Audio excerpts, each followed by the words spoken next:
دعا کا حریص ہونا چاہیے، دعا کا حریص ہونا چاہیے۔ بعض مرید ایسے مقبول ہوئے کہ پیر کی دعا مرید کی آمین سے قبول ہوئی۔ بات سمجھ رہے ہیں؟ حضرت نے بھی کتنا فرمایا، موجودہ شیخ نے حضرت شاہ عبد المتین صاحب دامت برکات میں دعا کے بارے میں، ذکر کے بارے میں، دعا کا حریص ہونا چاہیے۔ بعض مرید ایسے مقبول ہوئے کہ پیر کی دعا مرید کے آمین سے قبول ہوتی ہے، اس لیے اپنے متعلقین کو کم نہیں سمجھنا چاہیے۔ ابھی بھی الحمدللہ دعا کے وقت میں نے اللہ سے پھر مانگا کہ اللہ ان کے قدموں کو مجھے اپنی نجات کا ذریعہ سمجھنے کی توفیق عطا فرما، صرف زبان سے نہیں کہوں۔ حضرت حاجی صاحب رحمۃ اللہ علیہ کی اہل سلسلہ کی 3 دعائیں، اس کو لکھ بھی لینا، اپنے موبائل میں بھی فیڈ کر دینا اور اس کو ذہن میں رکھنا، تو ہمیشہ دل خوش رہے گا انشاءاللہ تعالی۔ سید الطائفہ حضرت حاجی امداد اللہ صاحب رحمۃ اللہ علیہ فرماتے تھے کہ میں نے اللہ سے 3 دعائیں مانگی کہ میرے سلسلے میں جو بھی داخل ہو، اے اللہ اس کو یہ 3 نعمتیں عطا فرما۔ نمبر 1 لکھ لینا، ذہن میں رکھ کے بعد میں لکھ لینا، اپنے موبائل میں فیڈ کر دینا اور کہیں لکھ کر بھی رکھ لینا تاکہ دل میں اطمینان اور خوشی کی لہر دوڑتی رہے، ورنہ آدمی بھول جاتا ہے۔ جو اے اللہ اس سلسلے میں داخل ہو، نمبر 1 اس کو دل کا سکون عطا فرما۔ یہ جمعرات کو بھی بتانا ہے نا۔ نمبر 1 تلووں کے رگڑنا چاہیے، اوپر رگڑنا۔ تم لوگوں کی شادی ہمارے لیے تو مشکل ہو گئی ہے۔ اس سلسلے میں جو داخل ہوئے اللہ 3 نعمتیں عطا فرما۔ نمبر 1 دل کا سکون، نمبر 1 سکون، نمبر 2 رزق کی کشادگی، نمبر 2 رزق کی کشادگی، نمبر 3 حسن خاتمہ۔ ایمان پر خاتمے سے بڑی دولت کیا ہے بھائی؟ نمبر 1 دل کا سکون، نمبر 2 رزق کی کشادگی، نمبر 3 حسن خاتمہ۔ اور فرمایا کہ میرے دل میں آتا ہے میرے رب نے 3 دعائیں قبول ہو گئیں، یعنی قبولیت کے آثار ظاہر ہو گئے۔ کبھی اللہ والوں کی دعا کی قبولیت کا معلوم ہو جاتا ہے، دیکھ رہے ہیں نا کہ دل کا سکون مل رہا ہے، دیکھ رہے ہیں رزق کی کشادگی مل رہی ہے، زیادہ تر کو دیکھ رہے ہیں سب کا خاتمہ ایمان پر ہو رہا ہے، تو دل میں آئے گا نا کہ الحمدللہ دعائیں قبول ہوئیں۔ جس کو ان 3 باتوں میں سے کوئی بات حاصل نہیں تو اس کے سلسلے امدادیہ اشرفیہ میں کوئی کمی ہے۔ اب یہاں پتہ نہیں ہے یا نہیں لکھا ہوا، ایک صاحب تھے ان کو دل میں سکون نہیں تھا اور رزق کی تنگی تھی بہت زیادہ، تو کسی نے آ کر حضرت تھانوی رحمۃ اللہ علیہ کو یہ بتایا کہ حضرت حاجی صاحب رحمۃ اللہ علیہ کے سلسلے میں ہیں اور نیک بھی ہیں لیکن دل میں سکون نہیں ہے اور رزق کی تنگی بھی ہے۔ فرمایا حاجی صاحب رحمۃ اللہ علیہ سے بیعت نہیں ہوں گے، یہ تاکہ پتہ کر کے آؤں، پتہ کر کے آئے، بتائے کسی اور سلسلے سے بیعت تھے۔ کوئی سلسلہ ایسے قبولیت ہوتی ہے نا، ایسے سب اللہ والے ہیں۔ اب تھوڑا اور آگے بڑھیے۔ 23 ربیع الثانی 1412 ہجری مطابق 1 نومبر 1991 بروز جمعہ 12 بجے دن مجلس عام مسجد اشرف گلشن اقبال۔ دعا کرتے وقت امید اور حسن ظن کو غالب رکھو، یقین سے دعا مانگو کہ اللہ تعالی میری دعا کو ضرور قبول فرمائیں گے۔ پھر دیکھو دعا کیسے جلد قبول ہوتی ہے۔ دعا تو اسی وقت قبول ہو جاتی ہے، کبھی ظہور دیر سے کرتے ہیں اللہ تعالیٰ، چاہتے ہیں کہ بندہ اور مانگتا رہے، ابھی اور مانگے، ابھی اور مانگے، ابھی اور۔ اس کے مانگنے اور آنسوؤں سے اللہ خوش ہوتے ہیں۔ اللہ تعالیٰ کے پیارے نبی صلی اللہ علیہ وسلم فرماتے ہیں ان اللہ لَيُحِبُّ الْمُلِحِّينَ فِي الدُّعَاءِ، اللہ تعالیٰ ایسے بندوں کو محبوب رکھتے ہیں جو دعا میں اڑ کر مانگتے ہیں۔ ذرا غور کرنا، اکڑ کی بات نہیں ہو رہی، اللہ سے وہ اکڑ سکتا ہے کیا؟ اڑ کر بچے کی طرح رات کو 12 بجے اٹھ کے چپس چاہیے، ابے بھائی ابھی کہاں سے چپس آئے گی؟ نہیں ہمیں تو چپس چاہیے، چپس چاہیے۔ آخر بڑی مشکل سے چاکلیٹ گھر میں رکھا تھا وہ لے کر مان گیا۔ اس کو کرتے ہیں اڑ کر مانگنا، اکڑ نہیں بات ہو رہی۔ آگے سننا، گڑ گڑا کر لیٹتے ہوئے بار بار مانگتے ہیں۔ ایک دعا کو کم سے کم 3 مرتبہ مانگنا سنت ہے۔ مثلا کوئی غم آیا، کوئی کام رک گیا، وہ سمجھتے ہیں ہم نے روک دیا، اب دعا کیا مانگتے ہیں؟ یا اللہ کام کو شروع کرا دیں صلی اللہ علیہ وسلم، یہ دعا ہے۔ تو مثلا کوئی غم آیا تو آپ کم از کم 3 دفعہ مانگو کہ یا اللہ میرا غم دور کر دے، یا اللہ میرے غم کو خوشی سے بدل دے، یا اللہ میری یہ تکلیف دور کر دے، کم از کم 3 مرتبہ ربا کا نام تو منہ سے نکلتا ہے۔ یہ حاجتیں بڑی نعمت ہیں کہ اسی بہانے سے ہم ان کو یاد کرتے ہیں، اور مناجات کے ذریعے اللہ تعالیٰ اس کا قرب بھی بڑھا دیتے ہیں۔ اب آگے اور بڑھیے، اس کے بعد اور بڑھیے، اس کے بعد وہ خاص ملفوظ آ رہا ہے۔ ربیع الاول 1412 ہجری مطابق اکتوبر 1991 یہ مہینہ تھا جس مہینے میں اللہ نے حضرت سے ملایا اسی سال میں۔ 1951 میں اکتوبر میں ضمیر بھائی کی شادی ہوئی تھی اور اکتوبر میں اللہ نے حضرت سے ملایا تھا۔ حضرت شاہ عبد الغنی صاحب پھولپوری رحمۃ اللہ نے فرمایا کہ ایک اللہ والا سردی کے موسم میں پرانا کمبل اوڑھے بیٹھا تھا، ایک آواز سنی غیبی کہ او فقیر، یہ کمبل تیرا پرانا ہو گیا ہے، مجھے اچھا نہیں لگ رہا، تو اس کو پھینک دے۔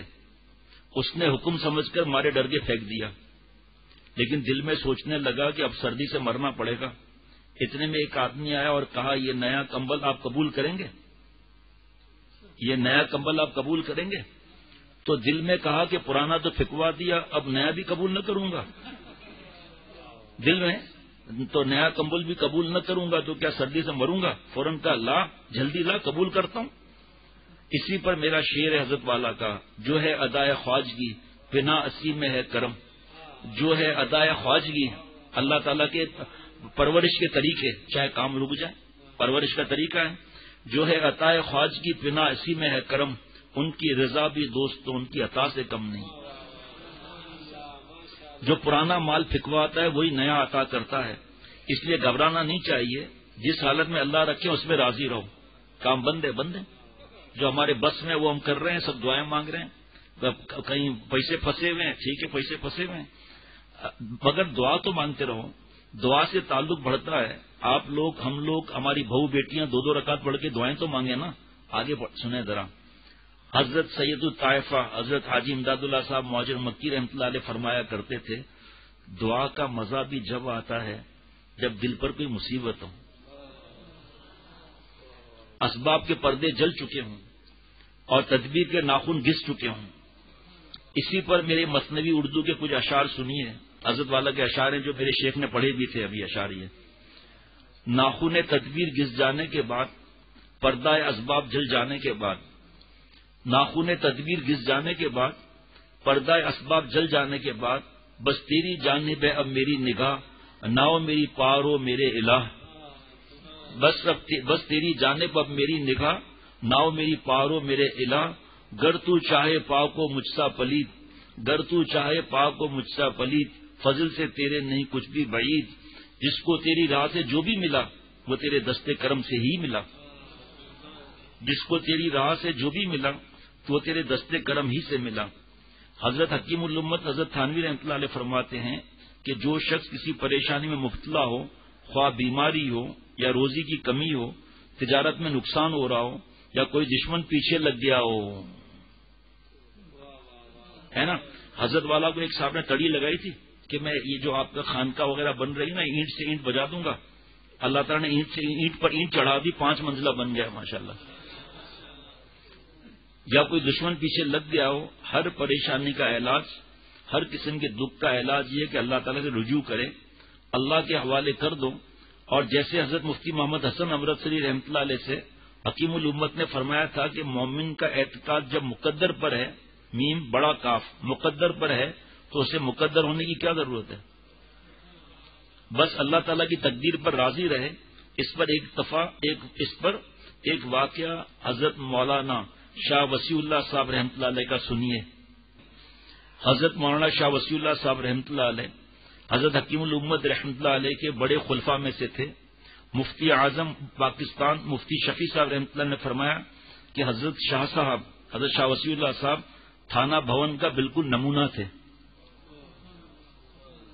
بات سمجھ میں آ رہی ہے؟ اب آگے بڑھو ذرا۔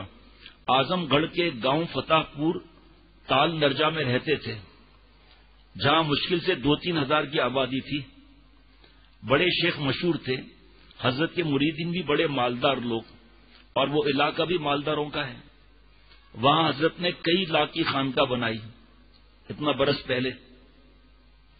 سالکین کے لیے بہت سے حجرے بنائے، 3000 کی آبادی۔ ان کی مسجد میں اہل رسومات اور اہل حق کی لڑائی ہو گئی اور مسجد میں قتل ہو گیا. مولانا سب چھوڑ چھاڑ کر اتنی بڑی خانقاہ، اتنی بڑی مسجد، اتنا بڑا ادارہ چھوڑ چھاڑ کر الہ آباد ہجرت کرنی پڑی، کیونکہ مخالف لوگوں نے مولانا پر مقدمہ چلوا دیا. اب بظاہر تو مولانا پر بڑی مصیبت آئی کہ بنی بنائی خانقاہ چھوڑنا پڑی، لیکن کیا کعبے سے بڑھ کر خانقاہ تھی جو حضور صلی اللہ علیہ وسلم ہجرت کرائی گئی؟ تکوینی طور پر معاملات ہوتے ہیں. حضرت مولانا شاہ وسیع اللہ صاحب رحمۃ اللہ علیہ کا انتقال حج کے سفر پر جاتے ہوئے بحری جہاز میں ہوا، لہذا حضرت کی میت کو پانی میں تدفین کی گئی، جبکہ حضرت اپنی حیات کے آخری دنوں میں حضرت خواجہ صاحب کے اشعار پڑھا کرتے تھے. آنے والی کس سے ٹالی جائے گی، آنے والی کس سے ٹالی جائے گی، جان ٹھہری جانے والی جائے گی. آنے والی کس سے ٹالی جائے گی، جان ٹھہری جانے والی جائے گی. پھول کیا ڈالو گے تربت پر میری، خاک بھی تم سے نہ ڈالی جائے گی. انتقال سے پہلے یہ شعر پڑھا کرتے تھے. پھول ڈالنا منع ہے، لیکن سمجھا رہے ہیں کہ پھول کیا ڈالو گے، مٹی بھی نہیں ڈال سکو گے. وہی ہوا پھر دوبارہ. تو دیکھیے مولانا شاہ وسیع اللہ صاحب رحمۃ اللہ علیہ کو کتنا بڑا حادثہ پیش آیا، مگر مولانا نے اللہ کی مرضی پر اف نہیں کیا. الہ آباد میں آ کر دوسری خانقاہ بنائی. غور سننا ذرا، جس سے سارا الہ آباد فیضیاب ہو گیا. اتنا بڑا علاقہ پورا فیضیاب ہو گیا. وہاں کے تمام اہل بدعت اہل حق ہو گئے. بڑے بڑے علماء نے حضرت سے تعلق قائم کیا. پھر الہ آباد میں حضرت بیمار ہو گئے اور علاج کے لیے بمبئی لے جانا تجویز ہوا، تو بمبئی تشریف لے گئے. بمبئی کے بڑے بڑے سیٹ اکثر بدعتی تھے جو کبھی کسی اہل حق عالم کو شہر میں بیان نہیں کرنے دیتے تھے، وہ سب آ کر حضرت سے بیعت ہو گئے. آج بمبئی کا میدان اہل حق کے لیے بالکل صاف ہے، جو چاہے جا کر بیان کر سکتا ہے. آگے سننا ذرا. پہلے جس گاؤں میں کتنے لوگ تھے؟ 3000 لوگ تھے. تو حضرت الہ آباد گئے، وہاں سے بمبئی، یہاں سے جا سکتے تھے، بمبئی گیا. اچھا جی، معلوم ہوا کہ یہ حوادث اور ناموافق حالات ہمارے فائدے کے لیے ہوتے ہیں. کبھی عالم گلستہ کبھی ویرانہ ہوتا ہے، کبھی عالم گلستہ اور کبھی ویرانہ ہوتا ہے. جو ہوتا ہے بپا سے خاطر دیوانہ ہوتا ہے. اگر مولانا کو یہ حادثہ پیش نہ آتا تو ایک دیہات میں ساری عمر پڑے رہتے اور 2-3 ہزار کی آبادی فیضیاب ہوتی. اب یہ جو پریشان ہوتے ہیں نا کہ نوکری نہیں مل رہی، ہمارا یہ کام نہیں ہو رہا، خود گناہ تو چھوڑ نہیں رہے. وہ یہ مضمون سنیں جو گزر گیا، وہ لے کر وہاں سے سنیں کہ کتنا بڑا نصیحت ہے اس کے اندر.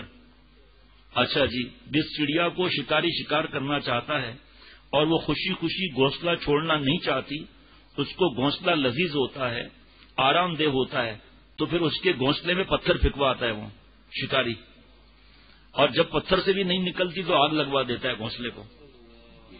پھر مجبوراً چڑیا نکلتی ہے تو جلدی سے اس کو پنجرے میں قید کر لیتا ہے. تو یہ حوادث جو پریشانیاں تکلیفیں آتی ہیں اس لیے آتی ہیں کہ اللہ کی طرف چل نہیں رہے، تقوی اختیار کر نہیں رہے، لوگوں پر نظریں ڈلی ہوئی ہیں، لوگوں کے تعلقات پہ نظریں ڈلی ہوئی ہیں، اور اپنا دماغ خود لڑا رہا ہے. تو یہ تکلیفیں آتی ہیں اور اللہ کو اس کو اللہ والا بنانا ہے. پتا ہے کہ اللہ کو یہ ایسے تو سیدھا نہیں ہو رہا، تو اس کو جگہ جگہ سے اس کے گھونسلے بند کرواؤ تو کہ سیدھا میرے در پر آ کر پڑ جائے. تو جلدی سے اس کو پنجرے میں قید کر لیتا ہے. وہ جلا اس کا نشے من، وہ اٹھا اس سے دھواں، وہ جلا اس کا نشے من، وہ اٹھا اس سے دھواں. یوں کیا سیاد نے طائر کا سامان وصال. اس سے ملاقات کا یہ طریقہ کر لیا. اللہ تعالیٰ جس بندے کو اپنا بنانا چاہتے ہیں تو اس کے بہت سے گھونسلوں کو زیر و زبر کر دیتے ہیں. جس کے دل کو اپنا بنانا چاہتے ہیں اس کو دنیاوی چیزوں میں مشغول نہیں ہونے دیتے. معرومی رحمۃ اللہ علیہ فرماتے ہیں، از ہما کارے جہاں بیکار مانند. یقین کر لو کہ جس کو اللہ نے اپنی طرف بلایا کہ آؤ ہم تمہیں اپنا بنانا چاہتے ہیں، تو کہاں رہتا ہے؟ تو سارے جہان سے اس کو بیکار کر دیتے ہیں، کسی کام کا نہیں رہنے دیتے. اب کسی کو فرض کریں کوئی مشکلات آئیں کہ وہ بھی مشکلات آئیں، کسی کا فرض کریں ایک مثال ہے کہیں بیان بند ہو گیا، ہمارے دوست کا ایک مثال ہے، پھر دوسری جگہ بھی بیان بند ہو گیا، پھر یہ ہو گیا، پھر وہ ہو گیا.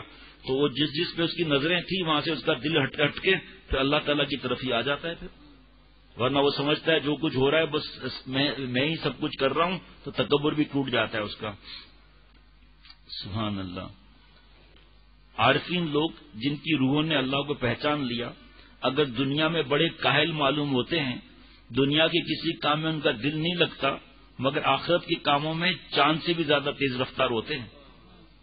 حضرت معاویہ رضی اللہ تعالیٰ عنہ کا پیر پھسل گیا اور دانت ٹوٹ گیا، انہوں نے فرمایا الحمدللہ الذی لم یذہب السمع والبصر، شکر اس اللہ کا جس نے میری آنکھوں کی روشنی کو نہیں چھینا اور میری سماعت محفوظ رہی۔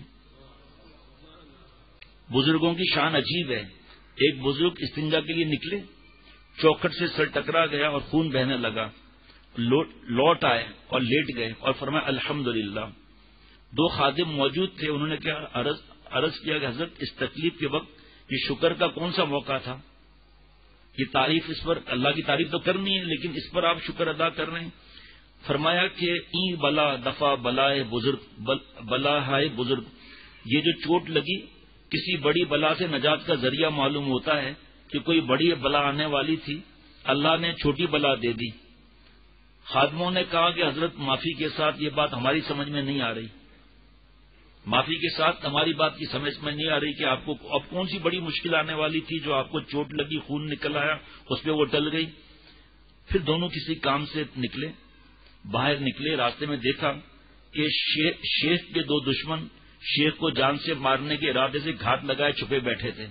تب وہ خادم دوڑتے واپس آئے کہ واقعی اب آپ کی بات ہماری سمجھ میں آ گئی۔ کوئی سمجھتا ہے ہمیں بڑا تیر مار لیا، کسی کا کام رکوا دیا، اس میں اللہ کی مصلحت ہے، ہمیں کیا معلوم۔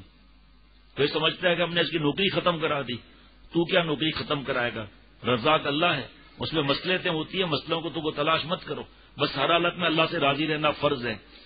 جس نے بھی حق تعالی سے اخلاص کے ساتھ رو رو کر اپنی اصلاح اور تزکیہ مانگا ہے، گناہوں سے معافی مانگی ہے، وہ محروم نہیں رہا۔ جب ابا کو اپنی اولاد کی پریشانی اور مصیبت پر رحم آ جاتا ہے تو ربا کی رحمت کو کیا پوچھتے ہو؟ اللہ کی رحمت تو منتظر کھڑی ہے، ہم گڑ گڑانا تو شروع کریں۔ اگر کسی کے گردے میں پتھری ہو جائے، بلڈ کینسر خدا نخواستہ ہو جائے تو بتاؤ کیسے گریہ وزاری سے دعا کرے گا؟ چاٹگام کے ہاسپٹل میں میں نے خود دیکھا کہ ایک شخص کا پیشاب بند ہو گیا تو ایسے رو رہا تھا جیسے آسمان اٹھا لے گا۔ کبھی اللہ سے ایسے رو کہ اے اللہ میں کب تک نفس کے چنگل میں پھنسا رہوں گا۔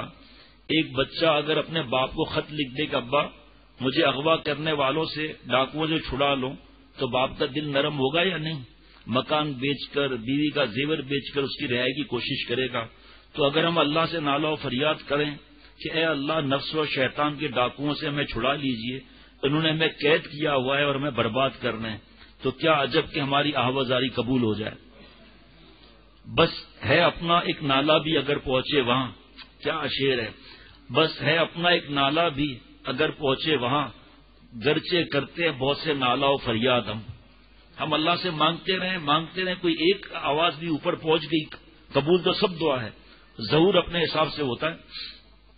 ایزے تو کس گشتہ جانے نا کساں، دست فضل تست درجاں رہا رساں، اے ہمارے رب آپ کی رحمت سے کتنی نالائق جانیں لائق ہو گئیں، آپ کے فضل کا ہاتھ دست کرم تو ہماری جانوں میں پہلے سے موجود ہے۔ باپ تو بچے کو چھڑانے کے لیے فوج سے، پولیس سے رابطہ کرے گا، مگر اللہ کو کسی فوج کی ضرورت نہیں، ان کی قدرت کاملہ کو ہاتھ بڑھانا بھی نہیں پڑے گا، وہ پہلے ہی سے ہمارے اندر موجود ہے، بس اللہ کا ارادہ ہو جانا کافی ہے۔ دیکھو حضرت یونس علیہ السلام کو مچھلی نے نگل لیا تو اللہ نے مچھلی کے معدے کو حکم دیا کہ خبردار یہ میرا نبی ہے، یہ تیری غذا نہیں۔ سورہ انبیاء جلد پارہ نمبر 17 اور صفحہ نمبر 110، نہیں روح المانی، وہی میں حیران تھا، روح المانی سورہ انبیاء جلد نمبر 17 صفحہ نمبر 110 تفسیر کے اندر ہے یہ کہ خبردار یہ میرا نبی ہے، تیری غذا نہیں، یہ تیری غذا نہیں، تیرے پیٹ میں مجھے اس کو معراج عطا کرنی ہے، نبوت والی معراج، درجات بلند کرنے، اس کو کھانا مت۔ میدا ایک دم رک گیا، ورنہ میدے میں کوئی چیز جائے تو اس میں خود بخود آٹومیٹک چکی چلنا شروع ہو جاتی ہے، لیکن حضرت یونس علیہ السلام کی کسی جزو کو ایک ذرہ نقصان نہیں پہنچا، یہ اللہ کا حکم تھا۔ تو ہماری بے راہ روی پر تو خود اللہ رحمت ہمیں تلاش کر رہی۔ اللہ اکبر۔ مجاہدے کے بعد اطمینان کا مزہ آتا ہے، ہر شے اس کی ضد سے پہچانی جاتی ہے، جیسے چھٹی کا مزہ مشغولی کے بعد ہے۔ چھٹی کا مزہ مشغولی کے بعد ہے، اگر ہر وقت چھٹی رہے تو مزہ بھی نہیں آئے گا۔ آرام کا مزہ تھکاوٹ کے بعد ہے. تو دنیاوی مشکلات اور پریشانیاں ہمارے دل کو، مومن کے دل کو خوشی پہنچانے کے لیے آتی ہیں. ہم لے کر بیٹھ جاتے ہیں ہمارے ساتھ ہی ایسا ہوا ہے، ہمارے ساتھ ہی ایسا ہوا ہے. اگر اللہ تعالیٰ چاہتے تو جس بندے کو 80 سال زندہ رکھنا ہے تو اس کو 80 سال کی روٹی، کپڑا، پیسہ اکٹھا دے دیتے ہیں. لیکن نہیں، تھوڑا تھوڑا کر کے دیتے ہیں تاکہ جب ختم ہو تو پھر مجھ سے فریاد کریں. مجھے اتنا مزہ آ رہا ہے، دل چاہتا ہے سائے رات ہی بیٹھ جاؤ. آج دعا مانگے. جیسے کوئی باپ اپنے بچے کو کہیں تعلیم کے لیے بھیجتا ہے تو 4-5 سال کا خرچ اکٹھا نہیں دیتا، ہر ماہ دیتا ہے تاکہ جب خرچ ختم ہو تو مجھے خط لکھے کہ ابا پیسے ختم ہو گئے اور بھیجیو. حضور صلی اللہ تعالی وسلم کو جب کوئی غم، پریشانی، فکر لاحق ہوتی تھی تو فوراً نماز کے لیے کھڑے ہو جاتے تھے. جناب مالک سے فریاد نہ کریں گے تو کس سے کریں گے؟ سبحان اللہ. ایسے موقع پر کثرت سے دعا کرو، مایوس نہ ہونا چاہیے. حضرت امام بخاری رحمۃ اللہ علیہ بچپن میں نابینا ہو گئے تھے. آپ کی والدہ نے آپ کی بینائی کے لیے اس قدر دعا کی کہ ایک مرتبہ خواب میں حضرت ابراہیم علیہ السلام کی زیارت ہوئی اور حضرت ابراہیم علیہ السلام نے ان کی والدہ سے فرمایا کہ اللہ تعالیٰ نے تیرے بیٹے کی بصارت، بینائی لوٹا دی تیری کثرت دعا سے. حضرت امام بخاری رحمۃ اللہ علیہ کی بینائی چلی گئی تھی. صبح اٹھ کر دیکھا تو بینائی آ چکی تھی. جب کوئی مصیبت آئے تو جائزہ لو. اگر مصیبت میں دعا اور رجوع اللہ کی توفیق ہو جائے اور زیادہ قرب اللہ نصیب ہو جائے تو سمجھ لو کہ یہ مصیبت رفع درجات کے لیے آئی ہے. اور اگر مصیبت میں حواس باختہ ہو جائے اور اس کے دل میں خیال بھی نہ آئے کہ کوئی مصیبت بھیجنے والا بھی ہے، جس نے مصیبت پریشانی بھیجی ہے اسی سے مصیبت دور ہونے کی دعا کرے.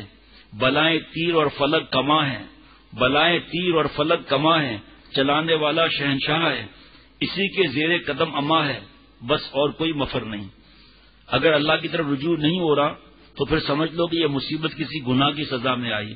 خوب توبہ و استغفار کرو، کسی اللہ والے کی صحبت میں چلے جاؤ، وہاں جا کر بھی جب موقع لگے دعا کر لو اور اللہ والوں سے بھی دعا کرا لو. حضرت والا فرماتے ہیں کہ ہم بھی اپنے اکابر کے مسلک پر رہ کر کسی کو سیاست میں جانے کی اجازت نہیں دیتے. میرے شیخ مولانا شاہ ابرالق صاحب رحمۃ اللہ علیہ نے بتایا کہ حکیم الامت رحمۃ اللہ علیہ نے فرمایا تھا کہ علماء کو سیاست میں نہیں آنا چاہیے. میں اپنے اکابر حضرت تھانوی رحمۃ اللہ علیہ، حضرت گنگوئی رحمۃ اللہ علیہ، حضرت نانوتوی رحمۃ اللہ علیہ کے مسلک پر آنکھ بند کر کے بلا دلیل مرنا چاہتا ہوں، اس لیے کہ یہ حضرات اتباع سنت پر جان دیتے تھے. ان کا ایک ایک قدم شریعت اور سنت پر تھا. حضرت حکیم الامت نے لاکھوں لاکھوں روپے ٹھکرا دیے کہ ہمیں نہیں چاہیے. نہ لالچ دے سکی ہرگز تجھے سکوں کی جھنکاریں، نہ لالچ دے سکی ہرگز تجھے سکوں کی جھنکاریں، تیرے دستے توکل میں تھی استغنا کی تلواریں. جلال کیسری بخشا جمال خانقاہی کو، جلال کیسری بخشا جمال خانقاہی کو، سکھائے فقر کے آداب تو نے بادشاہی کا. سبحان اللہ. اس مسلک پر میں اکیلا ہی جان نہیں دے رہا ہوں. شاہ عبدالعزیز صاحب دہلی والے تبلیغی جماعت کے بڑے امیر تھے، نازم آباد میں رہتے تھے. انتقال سے 1-2 گھنٹے پہلے حضرت مفتی رشید احمد صاحب رحمۃ اللہ علیہ کو بلوایا. یہ خود مفتی صاحب نے مجھے سنایا، مفتی رشید احمد صاحب نے.